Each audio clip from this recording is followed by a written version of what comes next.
We're looking at a few things here now in the book of Matthew, and we'll be doing that for a while. But what we are looking at today, something that is called the antithesis. The antithesis, if you know, of course, the meaning of the word, means the opposite, something else. So what is the antithesis of this world that we live in? How does the Christian live? If you would, look over in Matthew chapter 5. And in Matthew 5, we're going to be picking up in verse 21. It says, "You have heard that it was said to the people long ago, 'You shall not murder, and anyone who murders will be subject to judgment.' But I tell you that anyone who is angry with a brother or a sister will be subject to judgment. Again, anyone who says to a brother or sister, 'Raka,' is answerable to the court. And anyone who says, 'You fool,' will be in danger of the fire of hell." Last week we looked at the law, and actually why the law is good, why the law is there. It is because that the law was never something that was intended to be the beginning and the end of how you live. But that the law, and when Jesus was the fulfillment of the law, that the law lays the groundwork of basically how you operate, what our character should be. How does God separate us? How does he sanctify us? What makes us any different than the rest of the world? Well, he starts to go into more detail, Jesus does here, as to what he meant when he says, "I'm the fulfillment of the law." He said, "I didn't come to destroy the law. Not just one stroke of a pen will be deleted from the law." Well, look at the first subject he brings up. He brings up murder. He said, you've seen that it says in the law, "Do not murder." I don't think there's anybody here, or some of you have come close, some of you have thought about it a lot, but maybe not actually committing murder. So you figure, okay, well, then I'm good. But what he says here is this. If you look in verse 21, he says that, you have said it long ago, that anyone who murders will be subject to judgment, would be subject to judgment. And the point there is that the law, when it talks to murder, says, "You shall not kill." Eye for an eye. We all know those scriptures. Even people who don't read the Bible will bring that up. Well, an eye for an eye, or, why there should be capital punishment or anything else like that. But go a little bit further. If you look in verse 22, he says, "But I tell you that anyone who is angry with a brother or sister will be subject to judgment." Anyone who is angry with a brother or sister is subject to judgment. Let me tell you something. The only reason many people don't commit murder, including the people in this room, is because you can't get away with it. Or you fear getting away with it. But we think that anger is an acceptable substitute. It is not. It is not. This is the antithesis. What we do is that we say, well, I held to the law. I didn't exactly do it. But we don't look at ourselves in light of heaven, where the heavenly hosts are, and when the angels or when God and the prophets and all those who have gone before us are up there, what they witness, what they look at is the heart. Let's go a little bit further. He says, anyone who even uses the word "raka." Now, the word "raka," and here's the thing now with the Bible. There are some things that are in the Bible that are just idioms. Idioms. Like 1,000 years from now, if somebody picks up something you wrote and said, "Man, it was raining cats and dogs." 1,000 years from now, some people might believe that literally, wow, they had kittens falling from the sky and dogs and stuff like that. It's just phrases that were used. And "raka," you spit, or like spitting. "Raka," don't spit at people. Like in your heart, you are so angry, is really what's going on in your heart. But also the word "raka," it meant like "you idiot," or "you fool." You get angry with somebody. You're driving down the road, and what do you call them? An idiot or a fool? How many times did that happen? And forget about driving down the road, because people talk about road rage all the time. But I'm telling you this right now. If you count how many times you call people a name in a week, some of you might be surprised. But heaven is keeping count. We always say that every word that the mouth speaks will be given account for. There's a lot of words in our hearts when someone has gotten you to a certain point that honestly, man, that imbecile, that fool, the things that we even see on Facebook or whatever. Sometimes just talking about Donald Trump alone, or the president, or the prior president, or the next president, we think it's okay. And heaven says it is not for the children of God. It is that you are to be the antithesis of what everyone else is about. That was the reason for the original law, put down the rules. Show the rest of these people that it's not about Moab, and it's not about Balaam, or any of these other. It's not about them, it's all about Jehovah God. And it is the same thing today. It's all about Jesus Christ. But that really shows by how you live, and by living the antithesis of what everybody else is all about. Making sense so far? As it goes on and talk about whether be you fool, and you look again in verse 22, Anyone who says to a brother or a sister, you see, the level gets higher when you're talking about Christians. And quite frankly, many people believe it's okay. This is my brother, my sister, and they bring the world into the church. And I'm going to tell you this right now. Even in your own ministries, in your own lives, there are times when we have found it to be okay to get so angry at a brother or a sister that in your heart of heart, you got some names that you utter in your heart. Philip talks when you find out a lot. There's a lot of wives that heard the husband say things that never should have been uttered and vice versa. And certainly the children. But what he's saying here right now, you call a brother or a sister an idiot, a fool, any kind of insult out of anger in your heart, as far as God is concerned, you're in the dangers of the fire of hell, it says. Now, when it says fires of hell, just to let you know as well, speaking of idioms, one of the things that are really, very often how it was really used when he says somebody's in danger of fire of hell, it meant mental torment. How many people lose their enjoyment of church, lose their supposed to be sanctified joy, lose their enthusiasm because of still harboring anger or attitudes towards a brother or a sister in their heart. And you don't think it affects your worship with God, you're mistaken. You cannot say that I got an issue with this brother, I got an issue with that sister. I would be more enthusiastic, I'd be more helpful if blah, blah, blah, blah, blah, blah, blah. That only shows what your relationship with God is like. Because it is human beings that he knew ahead of time were going to be put together. And every last one of us here is fallible, hurtful, has been hurt, or have hurt others. So what does it say? Moving on further, picking up in verse 23. It says, therefore, if any of you are offering your gift at the altar and there remember that your brother or sister has something against you, leave your gift there in front of the altar. First go and be reconciled to them, then come and offer your gift. And I've seen traces of that still left over here. Somehow people believe that, oh, I have an attitude, so I better not take communion. I have a bad feeling somebody offended me, so I should not take communion, or at least I need to speak to them before I take communion. That is not what he is saying here. It is saying leave your gift at the altar. Church operates by money. The church operates by offerings and so on. But God is saying it is more important to be reconciled to your brother or sister than it is for you to give money.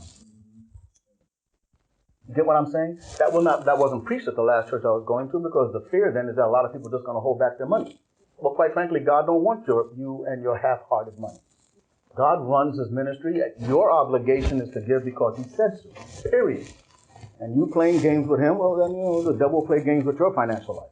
But moving forward beyond that, what he's trying to show here, the importance and how of paramount importance it is for you to get right with your brother or sister.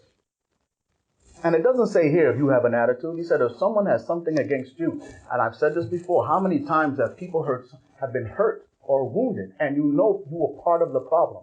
And rather than get up and go over and say, listen, I know that there's been something between us, or I know that I heard that I might have offended you somehow, or hurt you somehow. I just want to say I'm here to try to make it right. I've seen few examples of that. I've seen a few examples of that here in the ministry, and it makes me very encouraged and very proud. And I know in heaven they're saying yes. But I also know there are many that will sit forever, because the idea of making themselves vulnerable or actually humbling themselves to say, hey, I'm sorry, I'd rather face the fire of hell than say I'm sorry.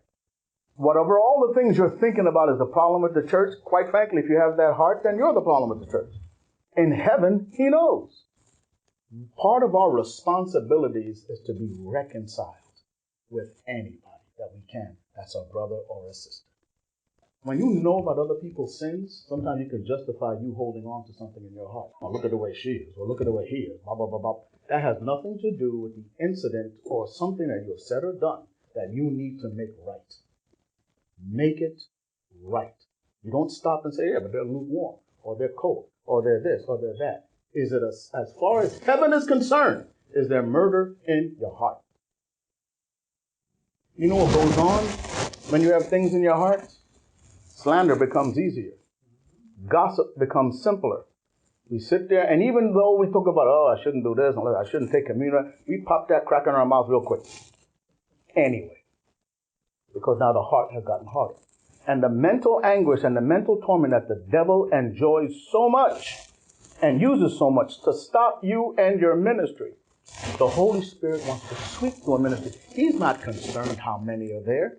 How many times over the years has he shown, look at the amazing things I do with a handful. And what does the devil do? All I got to do is infect one or two hearts and just make sure they spend the rest of their life in mental anguish and mental torment. He didn't die on the cross for you to bring hell with you. You understand what I'm saying? You have a responsibility. So, hopefully this is all making sense so far. So what you're seeing here is that this is the antithesis of what you've been taught or what you've learned anywhere else. Moving on. When you look here in verse 24, leave your gift there in front of the altar. First go and be reconciled to them. Then come and offer your gift. Give. Give. We're getting ready to take up contribution today. But that contribution is not your mark of how righteous you are. Holding back certainly isn't a mark either. But those things aren't a mark. But there are times when you can feel so good about yourself. Hey, look what I gave. Look what I did. Look at my sacrifices. But your heart has not changed. Your heart has not helped anyone. Your heart condemns you before the heavenly host in all actuality. There's a difference between an angry person and a person who gets angry. Everybody gets angry. Some people are just angry people. Because I've been looking at demonic forces, and I've become more and more aware of demonic evil spirits that actually are the things that are really operating in someone. Here are some of the things. The following situations often lead into bitterness, where we typically lash out. It's easy for you to have a lot of wrath, revenge, or other hurtful responses. One, the pain of rejection. The pain of rejection is one of the strongest factors in a person's life, especially in childhood. A child forms strong attachments to parents, friends, and relatives, and finds security in these relationships. When those who are trusted communicate rejection, then the child's secure world collapses, and he faces a host of fears.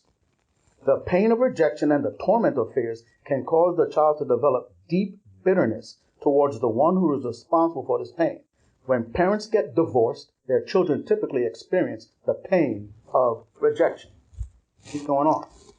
The reaction to unchangeable features in our lives. One of the greatest challenges facing every young person is that of accepting unchangeable features, such as physical appearance, mental capabilities, birth order, your race, brothers and sisters, and parents. Let me say things like your race. People can experience all kinds of problems due to these things. How many young girls are trying to look like somebody they saw on the cover of Cosmopolitan or some other magazine? How many people are not happy with themselves? How many people deep down inside wish that they were not black? How many people deep down inside wish they weren't white? How many people, or experience pain because they're white? I grew up in a neighborhood. We used to have this kid we used to play football with. He was awesome. His name was John. He was just great. And everybody just called him really by his race before they called him by his name. And they didn't mean anything racial about it. But did he ever go home feeling different? Sometimes they experience those things. Anyway, not just race. When someone mocks or ridicules a child who's already insecure, because they are, it is a devastating blow to their self-esteem. Ridicule does not just attack a child's actions, it mocks them as a person. One who experiences ridicule will be extremely sensitive to anyone else who ridicules him. The anger he feels motivated by a desire for the just punishment of anyone who mocks others. Number 3, the grief of favoritism. When parents favor one child over another, they are not only damaging the self-worth of the child who is less appreciated, but they are also encouraging him or her to react towards the one who is favored. I hate my brother, I hate my sister, I have issues now with my brother or my sister or somebody else because I can see that they are treated differently than I am. Favoritism to one will be seen as rejection by the other. Number 4, the anguish of false accusations. A person's reputation has great worth. Solomon wrote, a good name is rather to be chosen than great riches, and loving favor rather than silver and gold. But now, what about plain old-fashioned sin? And you've heard me say this before. You can have incidents, issues, character flaws, sins, guilt, and then what comes over all of it, take it, a big bottle of salt, except this salt is pride, and you season what's already been done. And trust me, Pride seasons whatever it is that you have. The devil uses it to make sure that he's going to make that into a souffle. So, number one on the list, sinful attitudes. One, pride. Pride is assuming authority that does not belong to us. Many conflicts arise simply because we step into another's jurisdiction with efforts to controlling people. No wonder others react to us in this situation. In turn, the rejection that we experience as a result can lead them to more expressions of anger, which are often accompanied by bitterness. Your pride, you want to control somebody, they're not doing what you want, and you can't figure out why you're getting angrier and angrier because things can't go as you would like them to go. People don't change as you would like them to change situations and so on. Other thing also that can let demons in, personal faults. Check this out. When we fall in specific areas, we tend to be very alert to other people who fail in the same areas. Unfortunately, the frustration that we have towards ourselves is often redirected to them through harsh judgment. Also, when someone hurts or offends us, his or her actions may be partially justified, which can trigger an explosive combination of guilt and bitterness. I can't stand that person's mouth. Wow, you probably got issues with your own mouth. I can't stand that person's selfishness. You're probably just as selfish. I want them to do more, be more. Sometimes it's very dangerous to say, hey, don't be like me. Very often what we're really doing is just setting both yourselves up because you have a lot of guilt or your own personal fault. Somehow you are not looking at through the eyes of God. And what happens is that demons come and they take these existing situations and they increase it. Trust me. Trust me. There's a reason that says remove envy from your heart. You know why? Because God knows what envy leads to. Envy leads to anger. Anger can lead to murder. And you believe me, envy is a much bigger sin than the Christian church realizes today. How come they can do this? How come they have that? How come they own such? How come he's treated like that? You understand what I'm saying here? Let's keep going on. Generalizations. If someone who represents another group or a race hurts us, we tend to project the misbehavior of one onto the entire group and often develop a general animosity towards everyone who's associated with that group. Simply said is this. Very often what happens, a black guy robbed your bike, and what do now? Boom, all black people. I've experienced that myself when I was in camp as a kid.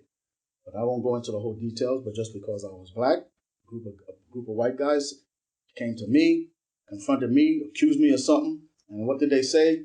Bottom line, this is what our dads taught us. Am I making sense here? Let's keep going on. Expectations. And you've often heard this, and I will say this especially in marriage and in relationships, that the greatest thing that causes so many fierce arguments and resentments is unmet expectations. I thought she was going to be like this. I thought he was going to do that.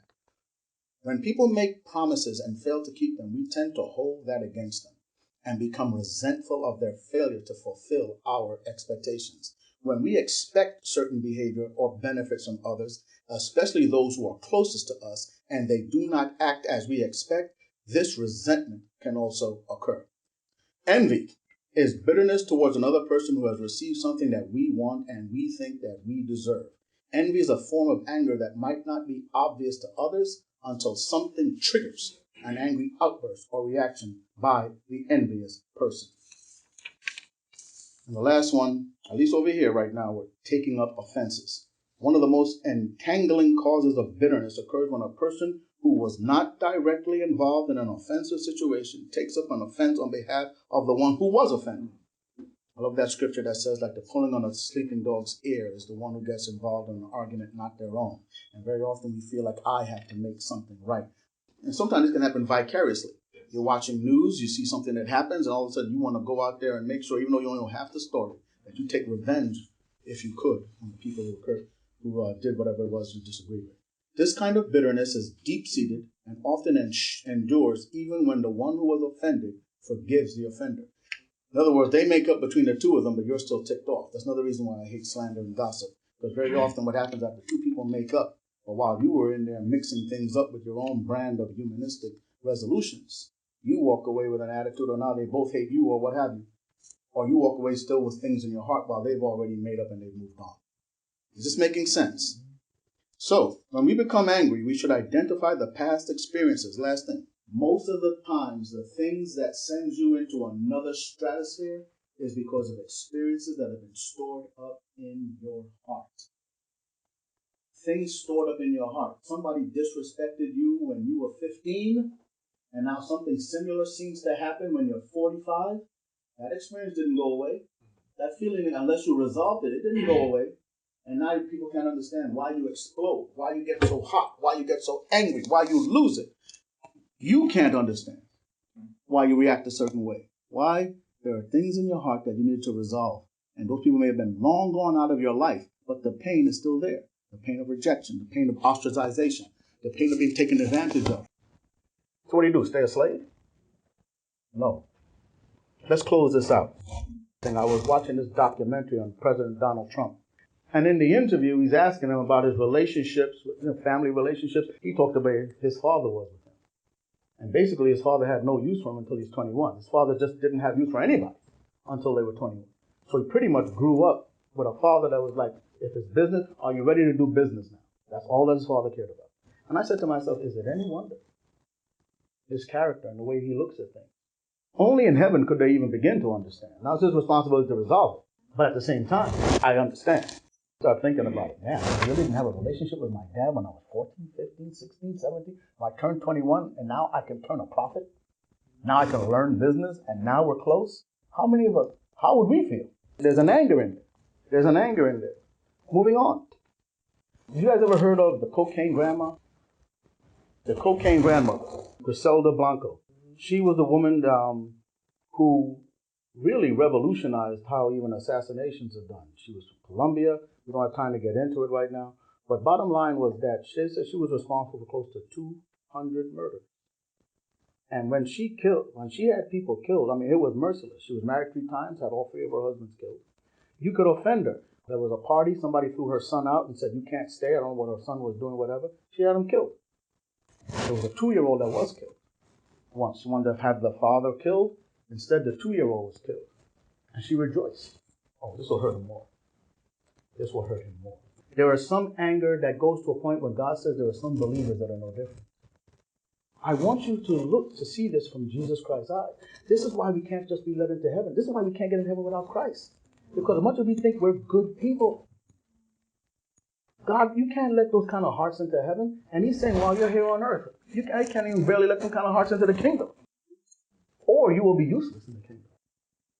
An angry, resentful, bitter heart. So today we looked at some things.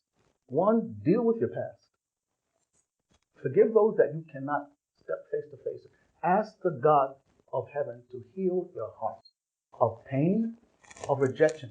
Find out what it is. You know how you deal with demons? You don't deal with demons by taking them on one-on-one. Come on, demon, come on. You're asking. You're asking to just have you and those around you ruined. One of the ways you deal with a demon is this. You expose the Jezebel spirit. You expose soul ties. Why am I doing it? Then when you come, oh man, this is why I get so furious sometimes. This is why I get so depressed. Very often your depression is really anger. What is depression? Anger turned inward. I see.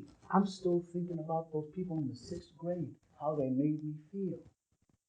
Tear off that veil and see what it really is that's causing that sort of reactions in you and others. Number 2, never make an idol out of it. They become idols. Anger can become an idol. I've heard it said, my anger is the only thing that keeps me going. My anger is the only thing that keeps me safe. And it's a false idol. That spirit of bitterness and that spirit of anger is not something you want. Anger, as far as the heaven is concerned, is you are guilty of murder. Make up with other Christians ASAP. ASAP. As soon as possible. You go. Number 3, the heart, remember this, the heart, not your actions, is always God's primary concern. Deal with your heart. That's the primary concern. It's the wellspring of life. Everything else will flow. The actions will follow. Deal with the heart. Expose that spirit for whatever it is and don't let it have you. And remember, there's a difference between a person who gets angry and being an angry person. And a lot of us are going to get free now that we start recognizing, it ain't me. There's no defect in me. There's something on you. And now it's been exposed. Let God deal with it. You expose it, you forgive, you move on. For more information on the Word is Love Ministries, send an email to twil@thebronxchristianchurch.org. That's TWIL, as in the Word is Love, at thebronxchristianchurch.org. Or call and leave a message at 888-401-8222.